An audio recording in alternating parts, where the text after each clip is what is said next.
A very good afternoon, Team Zimbabwe. Masquera say, Masquera say, Masquera say. So I'm back so that we talk about important matters.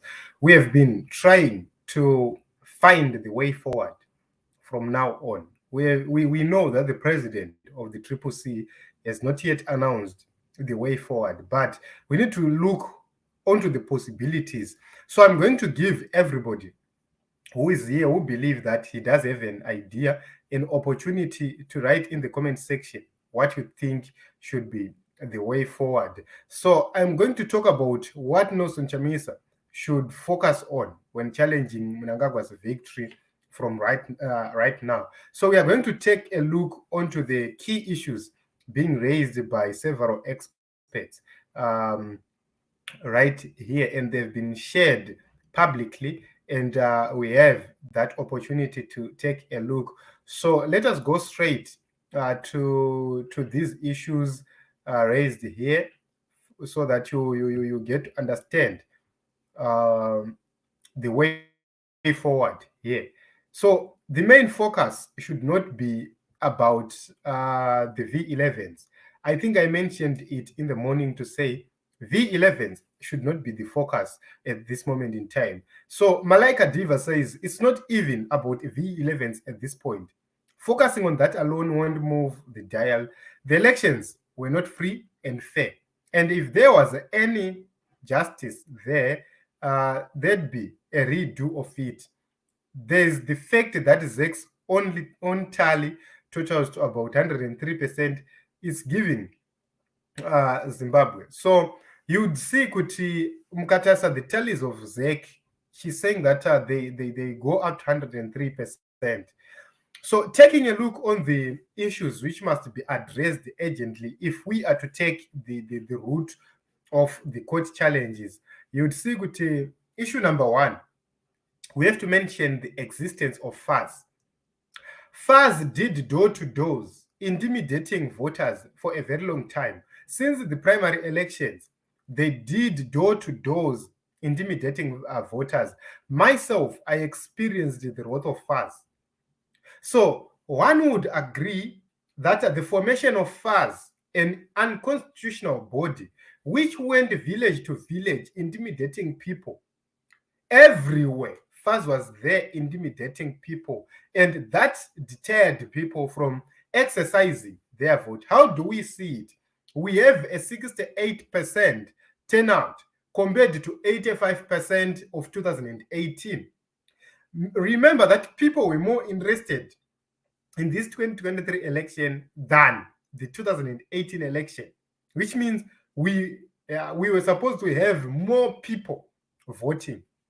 Secondly, there is an element of delimitation which affected a lot of people. Somebody was affected by delimitation, was removed from the original ward, was placed to another ward. There was no notice to voters from Zimbabwe Electoral Commission to tell them that ABC, they've been moved from this polling station to that polling station. So that deterred people from voting, because somebody would go to the usual polling station and don't find the name there. And the person would say, why should I? Because after waiting for about 2-3 hours in the queue, you are told that your name is not here. You have to go to the other polling station. And you go to that polling station, you don't find your name there. You move to another polling station. And at the end of the day, there are a lot of people who failed to vote because of the movement, which was caused by delimitation itself. So that is another factor. Then we go to the issue of vote buying. A lot of people voted because they were bought. The Electoral Act is clear about vote buying. Even ZEC was emphasizing on the issue of vote buying. So you don't create a situation where people have to see that you are the creme de la at the end or towards the election, but you go for 5 years without doing anything meaningful in the constituencies or in the wards or countrywide. That is another aspect. So the issue of vote buying goes on to number 3. So if you take a look There is a well-documented intimidation too under the guise of running exit polls. So there were exit polls, there were entrance polls, depending on the setup of the polling stations. In other areas, they were setting up in entrance poll poll surveys, and they were also setting exit poll surveys. So your name is written uchipinda, your name is recorded uchibuda. So that alone is intimidation. So so you'd see that where there's a report equity, this person has done A, B, C, D, and this person has done A, B, C, D, you'd see that people were going to vote for only one person, because pauri kuenda ipapo you are told vote pana Mnangagwa, vote pana MP weMnangagwa, vote pana councillor weMnangagwa. That was the situation from this side. Right, let's go to Harare. Zimbabwe Electoral Commission announced in their reports that they had printed 7 million plus ballot papers for the president, 6 million plus for the MPs, 6 million plus for the councillors.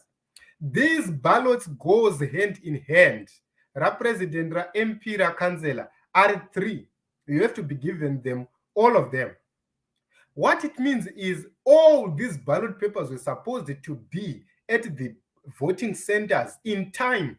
The law says 3 days before polls, these ballot papers must be, the polling material or the balloting material should be at the polling centers.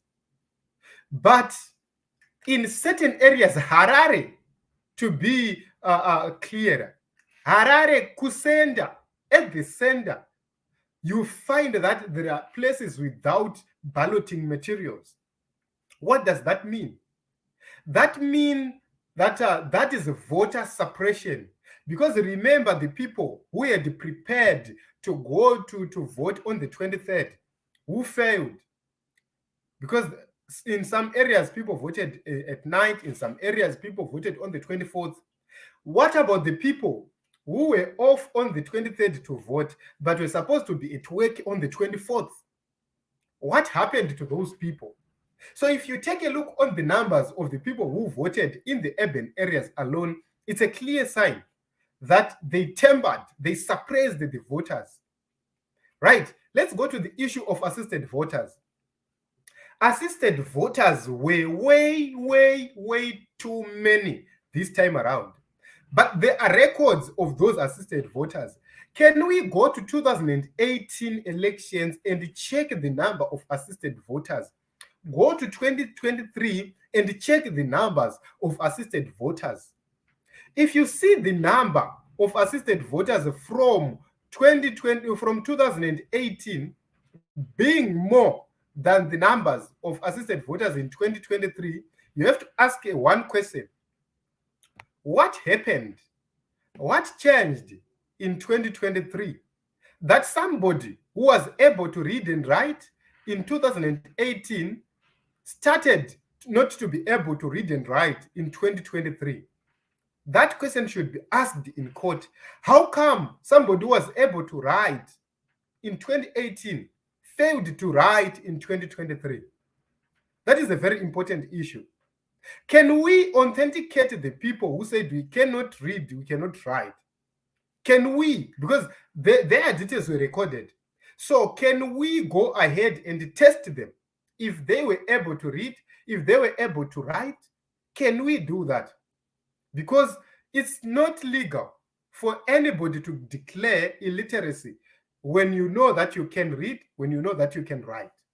So if there was no coercion, can the government of Zimbabwe take the names of the people who were assisted to vote and put them up to test to see for sure if they can read, if they can write?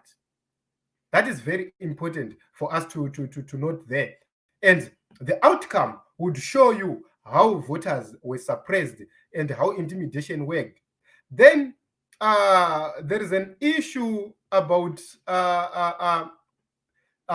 polling agents and polling officers being recalled.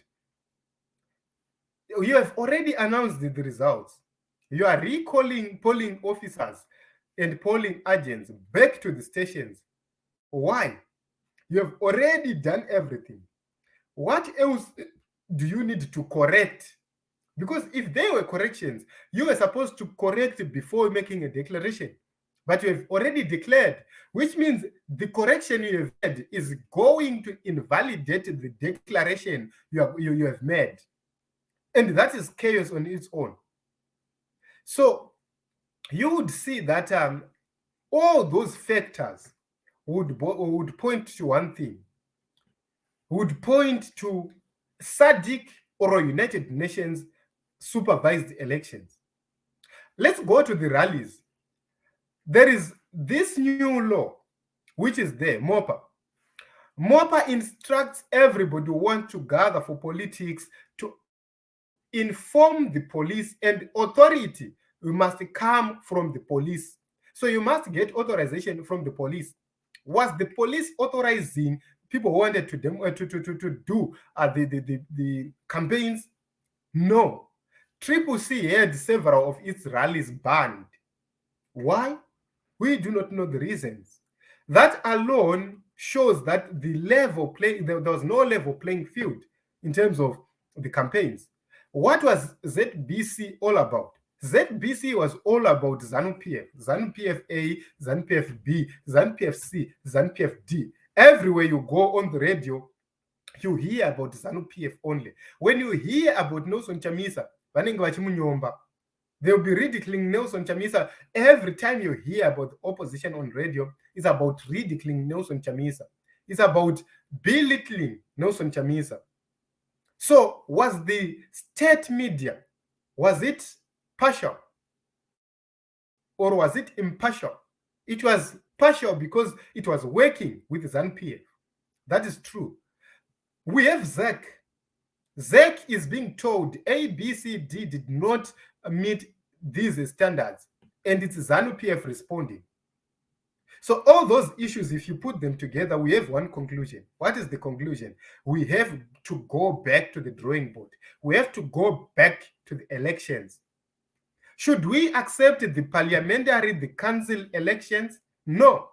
I doubt we have to accept the parliamentary results.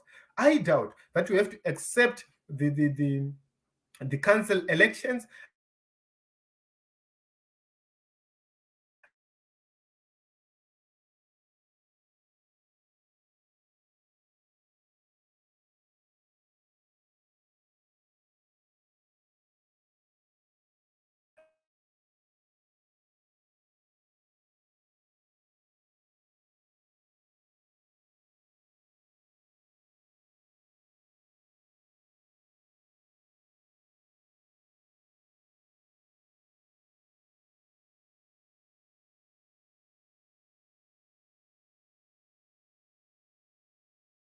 I doubt that we have to accept the presidential results. Why?